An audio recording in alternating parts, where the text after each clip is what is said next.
1951년 가을, 전라남도 해남군의 작은 마을에 김소희가 태어났습니다.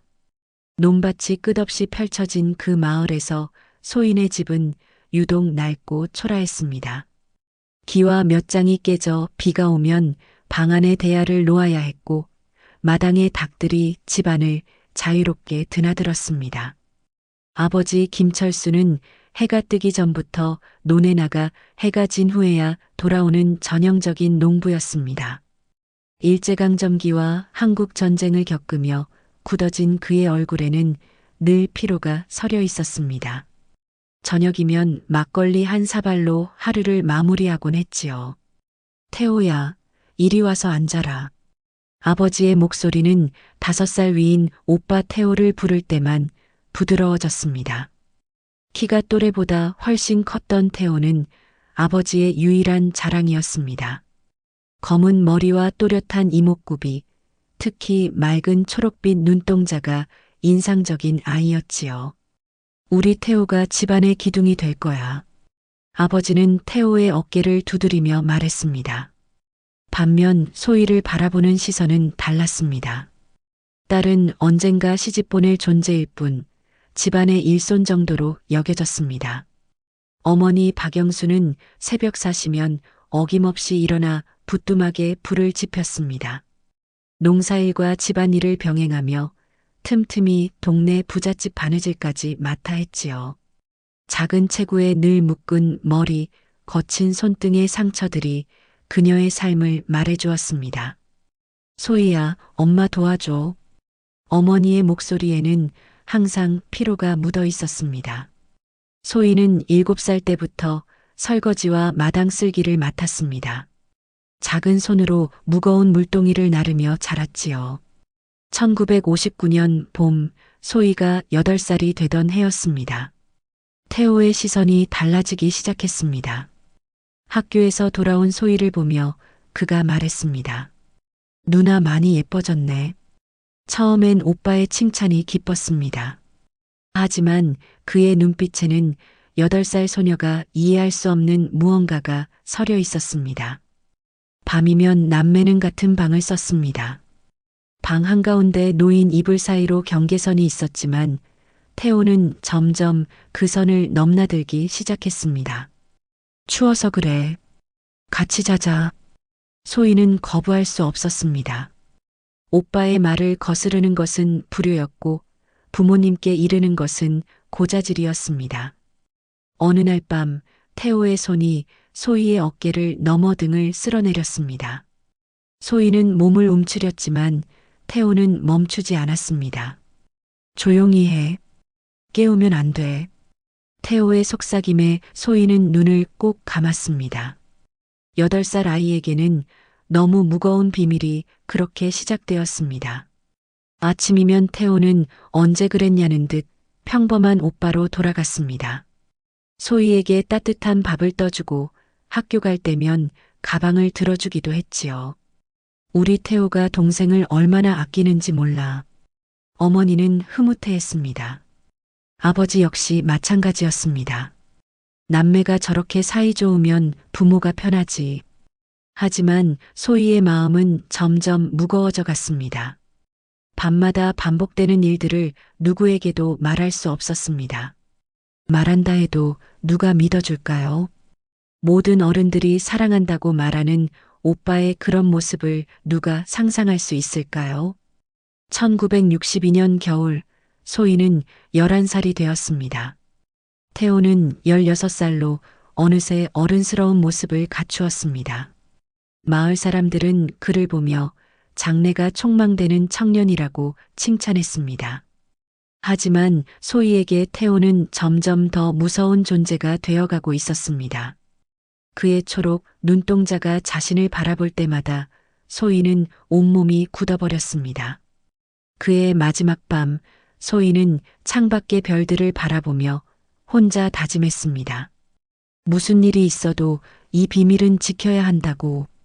가족의 평화를 위해서, 오빠의 미래를 위해서. 하지만 소희는 아직 몰랐습니다. 진짜 시험은 지금부터 시작될 것이라는 사실을. 1963년 봄, 소희는 12살이 되었습니다. 키도 제법 자랐고 얼굴에도 소녀다운 모습이 드러나기 시작했지요. 마을 어른들은 소희를 보며 저 아이 참 예쁘게 컸네라고 말했습니다. 하지만 소희에게는 그런 말들이 무서웠습니다. 어른들의 칭찬이 들릴 때마다 태호의 눈빛이 더욱 이상해졌기 때문입니다. 소희야, 너 정말 예뻐졌구나. 태호는 부모님이 밭에 나간 어느 오후 마루에 앉은 소희의 머리를 쓰다듬으며 말했습니다. 그의 손길은 전보다 더 끈적했고 소희는 본능적으로 몸을 움츠렸습니다. 왜 피해? 오빠가 무섭니까? 태호의 목소리에는 웃음이 섞여 있었지만 그 웃음이 소희에게는 더욱 섬뜩했습니다.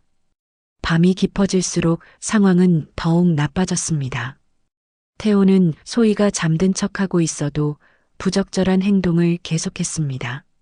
소희는 숨을 죽이며 견뎠습니다. 절대 누구한테도 말하면 안 돼. 알겠지? 태호는 소희의 귀에 대고 속삭였습니다. 내가 말하면 아버지가 널 내쫓을 거야. 소희는 두려움에 떨며 고개를 끄덕였습니다. 정말로 쫓겨날까봐, 가족을 잃을까봐 무서웠습니다. 1964년 여름 소희는 용기를 내어 어머니께 말해보려 했습니다. 어머니가 혼자 빨래를 하고 있을 때였지요. 엄마, 오빠가 말을 시작했지만 목이 막혔습니다. 어떻게 설명해야 할지 몰랐고 말한다 해도 믿어줄지 확신이 서지 않았습니다. 어머니의 얼굴에 잠깐 이상한 표정이 스쳤습니다. 마치 무언가를 눈치챈 듯한 표정이었지요. 하지만 곧 고개를 저으며 말했습니다. 오빠가 뭘 잘못했다고? 내가 오해한 거 아니니? 그 순간 소희는 깨달았습니다. 어머니도 결국 자신을 믿어주지 않을 것이라는 사실을 말입니다. 아무것도 아니에요. 1965년이 되자 태호는 18살 청년이 되었습니다. 마을에서 가장 잘생긴 총각으로 소문났고 여러 집안에서 중매 이야기가 나왔습니다. 우리 태호 시집 보낼 때가 됐네. 아버지는 흐뭇해하며 말했습니다. 하지만 태호는 시큰둥했습니다. 아직 이른 것 같아요. 하지만 소희는 알고 있었습니다. 태호가 결혼을 미루는 진짜 이유를 말입니다. 다른 여자들은 재미없어. 넌 특별하거든. 태호는 부모님이 없을 때마다 소희에게 그런 말을 했습니다. 1965년 가을 소희에게 첫 생리가 시작되었습니다. 어머니는 당황하며 낡은 천 조각들을 건네주었습니다. 이제 조심해야 한다. 알겠지? 그 변화를 가장 예민하게 느낀 사람은 태호였습니다. 그의 눈빛이 더욱 위험해졌고 행동도 더욱 대담해졌습니다. 이제 진짜 여자가 됐구나. 태호의 말에 소희는 온몸이 얼어붙었습니다. 1966년 봄 소희의 몸에 이상한 변화가 나타나기 시작했습니다. 아침마다 속이 메스꺼렸고 평소 좋아하던 음식들이 역겨웠습니다. 어머니도 딸의 변화를 눈치챘습니다. 창백해진 얼굴, 자주 화장실을 드나드는 모습을 말입니다. 소희야, 어디 아프니? 괜찮아요. 하지만 괜찮지 않았습니다. 5월 어느 날 소희는 거울 앞에서 자신의 배를 만져보았습니다. 평소보다 조금 볼록해진 것 같았습니다. 아니야. 그럴 리 없어. 하지만 부정할 수 없는 현실이었습니다. 15살 소희는 임신을 한 것이었습니다. 그날 밤 소희는 이불을 뒤집어 쓰고 조용히 울었습니다. 앞으로 어떻게 해야 할지 전혀 알 수 없었습니다. 태호는 여전히 아무것도 모르는 듯 평범하게 지냈습니다. 소희야, 요즘 좀 창백해 보인다. 괜찮니? 태호의 걱정스러운 목소리가 소희에게는 더욱 잔인하게 들렸습니다. 여름이 지나고 가을이 오면서 소희의 배는 더 이상 숨길 수 없을 만큼 커졌습니다. 이제 진실을 말해야 할 때가 왔습니다. 하지만 소희는 여전히 두려웠습니다. 진실을 말했을 때 가족들이 어떤 반응을 보일지 확신할 수 없었습니다. 그렇게 소희는 혼자만의 무거운 비밀을 안고 하루하루를 버텨나가고 있었습니다. 1966년 11월 소희의 임신이 더 이상 숨길 수 없는 지경에 이르렀습니다. 배가 눈에 띄게 나오기 시작했고 헐렁한 한복 저고리로도 가릴 수 없었습니다. 어느 저녁 식사 자리에서 아버지가 소희를 유심히 바라보았습니다. 그의 눈이 점점 좁아졌고 젓가락을 든 손이 멈췄습니다. 소희야. 아버지의 목소리가 낮게 깔렸습니다. 식탁 위의 공기가 순식간에 무거워졌습니다. 일어서 봐라.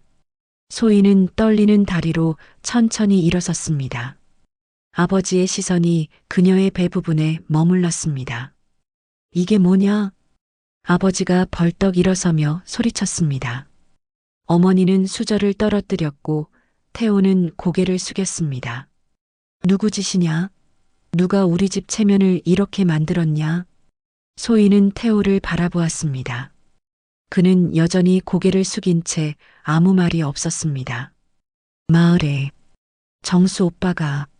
소희는 결국 거짓말을 했습니다. 이웃집 아들 정수를 언급한 것입니다. 뭐라고? 정수가?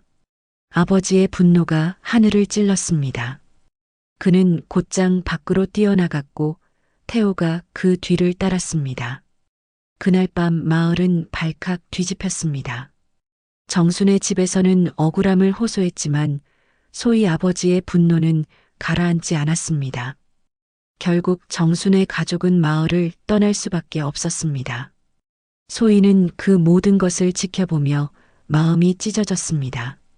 무고한 사람이 자신 때문에 고향을 떠나야 하는 현실이 너무 참혹했습니다. 12월 어느 추운 새벽 소희에게 산통이 시작되었습니다.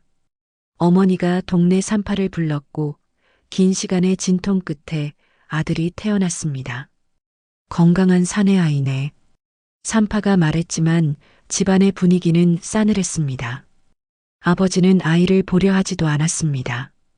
이름은 민수라고 하겠습니다. 소희가 조심스럽게 말했습니다. 아무도 반대하지 않았습니다. 신생아 민수는 울음소리가 컸습니다. 소희는 아이를 품에 안고 처음으로 진정한 사랑을 느꼈습니다.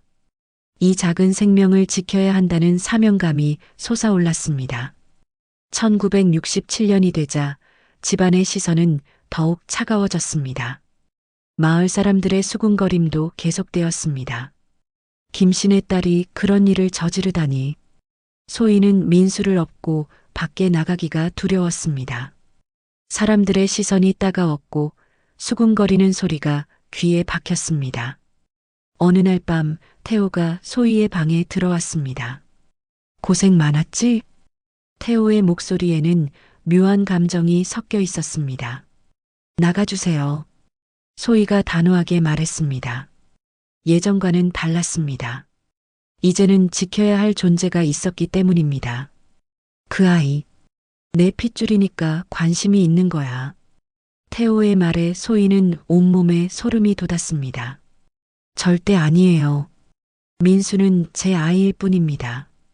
1968년, 1969년이 지나면서 소희는 점점 절망에 빠져갔습니다. 민수는 건강하게 자라고 있었지만 이 집에서는 미래가 없다는 것을 깨달았습니다. 마을 교회에서 새로운 전도사가 부임해 왔습니다. 서울에서 온 젊은 목사였습니다. 하나님께서는 모든 생명을 사랑하십니다. 전도사의 말에 소희는 처음으로 위로를 받았습니다. 목사님, 서울은 어떤 곳인가요? 소희가 조심스럽게 물었습니다. 큰 도시입니다. 많은 사람들이 새로운 꿈을 찾아 모여드는 곳이지요. 저 같은 사람도 갈 수 있을까요? 전도사는 소희의 눈에서 간절함을 읽었습니다. 물론입니다.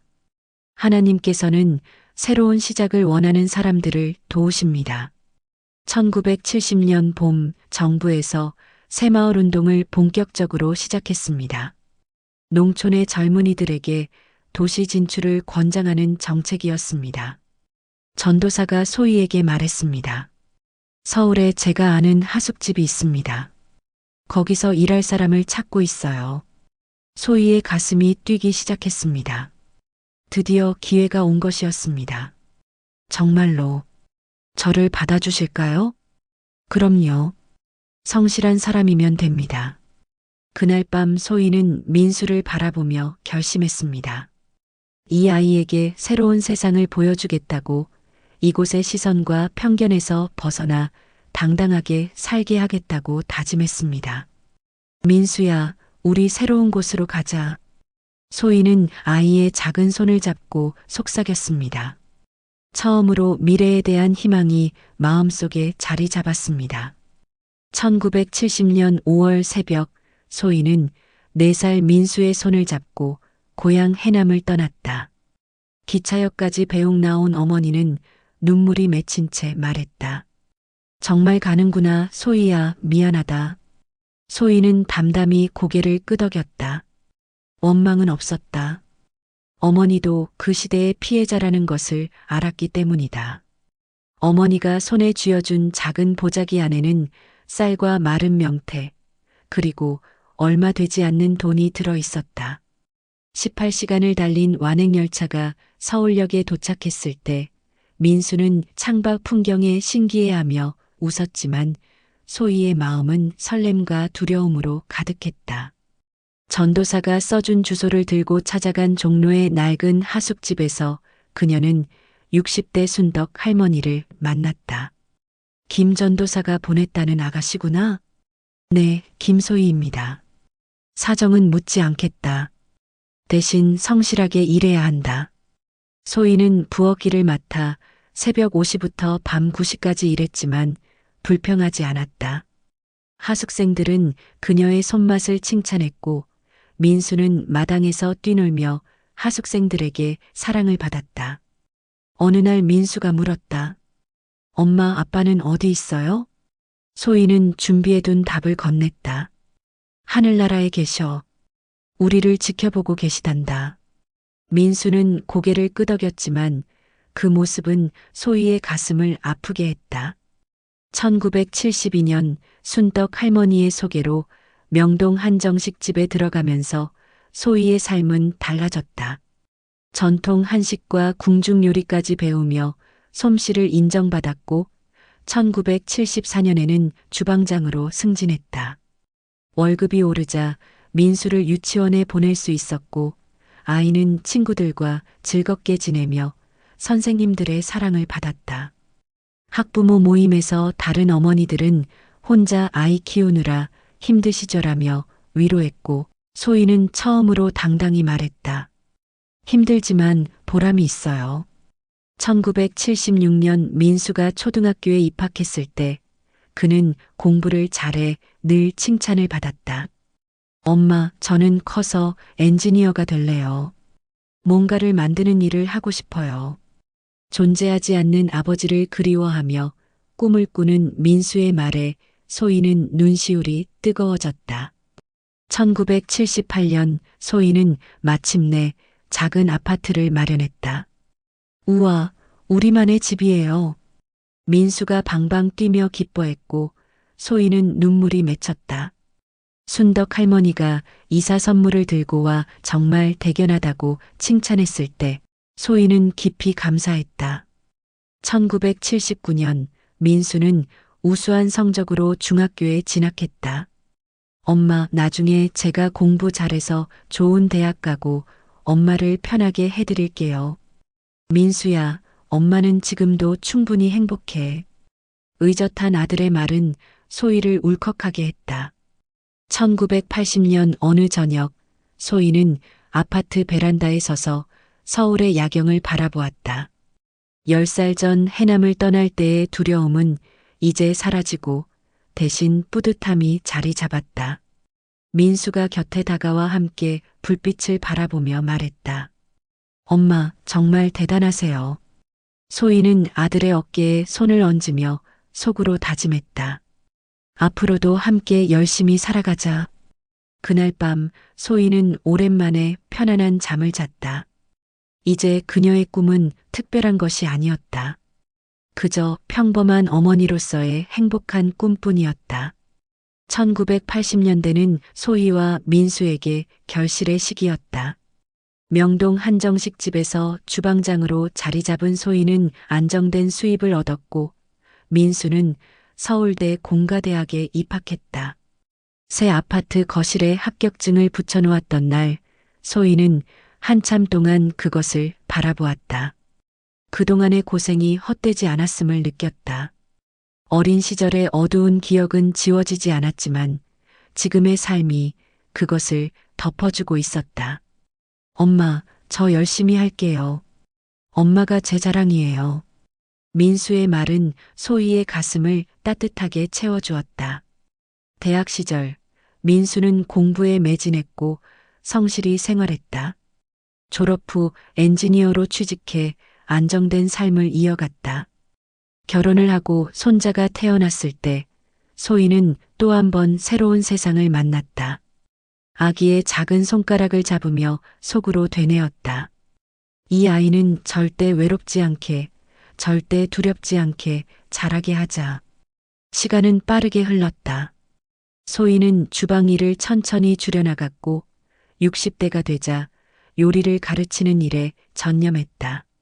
수많은 제자들이 그녀의 손맛을 배웠고 소희는 그들에게 늘 말했다. 음식은 사람을 살리는 거예요. 정성이 담기면 그게 곧 사랑이랍니다. 민수는 늘 어머니의 강인함을 존경했다. 손자가 초등학교에 입학하던 날 그는 말했다. 엄마, 저희 가족이 이렇게 살 수 있는 건 다 엄마 덕분이에요. 소희는 미소 지으며 답했다. 아니야, 민수야. 내가 잘 자라준 덕분이지. 70대가 된 지금 소희는 종종 지난 세월을 떠올린다. 해남에 들녘, 어린 날의 침묵, 그리고 서울행 기차. 그 모든 순간들이 모여 지금의 자신을 만들었다. 한 번은 손자가 물었다. 할머니, 왜 항상 웃고 계세요? 소희는 잠시 생각하다가 대답했다. 웃어야 힘이 생기거든. 그래야 옆 사람도 힘을 얻는단다. 그 말에 손자가 고개를 끄덕였다. 아이의 맑은 눈동자를 보며 소희는 깨달았다. 자신이 지켜낸 삶이 이제 다음 세대의 희망으로 이어지고 있다는 것을. 민수의 가족과 함께 저녁 식탁에 둘러앉았을 때 소희는 마음속 깊은 고백을 꺼냈다. 사실 엄마는 늘 두려웠단다. 하지만 너와 내 가족 덕분에 이제는 두렵지 않아. 고맙다. 민수는 잠시 눈시울을 붉히며 말했다. 엄마, 이제는 제가 지켜드릴게요. 식탁 위에는 소희가 정성껏 만든 갈비찜과 잡채가 놓여 있었다. 가족의 웃음소리가 흘러나왔다. 그 순간 소희는 알았다. 과거의 상처가 완전히 사라진 것은 아니지만 삶은 그것을 끊임없이 덮고 다독여주는 과정이라는 것을. 밤이 깊어갈 무렵 소희는 베란다에 서서 불빛을 바라보았다. 예전처럼 두려움이 아니라 따뜻한 평안이 가슴을 채웠다. 그래, 나는 여기까지 왔구나. 속으로 중얼거리며 하늘을 올려다보았다. 그녀의 여정은 한 사람의 고통에서 시작해 가족과 함께하는 평범한 행복으로 이어졌다. 이제 소희의 바람은 단 하나였다. 우리 아이들, 손자들 제발 서로 아껴주고 사랑하며 살아가길. 그 소망은 바람결에 실려 먼 곳까지 번져나갔다. 그리고 그것은 누군가의 어두운 길을 밝히는 작은 등불이 되어 주었다.